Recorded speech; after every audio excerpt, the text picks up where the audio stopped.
शेर, अब यह धार्मिक है या अधार्मिक है, पापी है या पुण्यात्मा है। गाय, गाय घास खाती है तो गाय क्या पुण्यात्मा है, और सांप जो डसता है वो सांप क्या पापी है।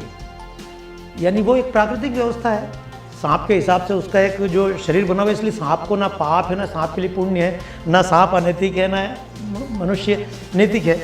तो ये समझो कि आप जितने भी जानवर पैदा होते हैं सबकी अपनी अपनी विशेषता होती है, इसलिए उन्हें उसमें धर्म का कोई सिस्टम नहीं। और जहाँ तक मैं परमात्मा की बात कर रहा हूँ, मैं तो एक बात कहता हूँ कि आज हम मतलब लादेन हैं, तो लादेन को किसने बनाया?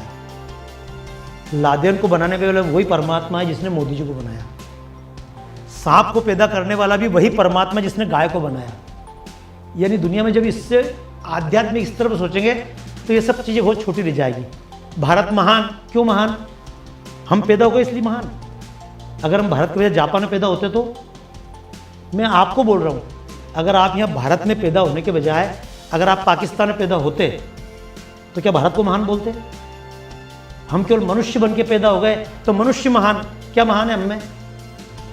मतलब ये कुछ चीज़ें बहुत गंभीरता से सोचिएगा। हम मनुष्य परमात्मा की सर्वश्रेष्ठ कृति है, किसने सर्टिफिकेट दिया? हमने खुद नहीं दे दिया।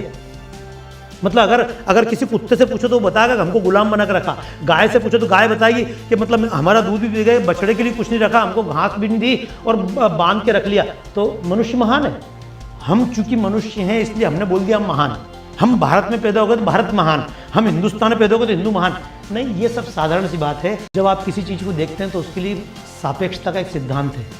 जब आप पहाड़ पर खड़े होकर देखेंगे तो नीचे का गाय छोटी दिखेगी, नीचे खड़े होकर पहाड़ की चोटी भी देखेंगे तो पहाड़ छोटा दिखेगा। मैंने फिर बोला आध्यात्म की दृष्टि से सब एक है, क्योंकि पूरी दुनिया मतलब उससे बनी है जिसको बोलते हैं अपन सत्व तम रज, तीन चीज़ से बनी है।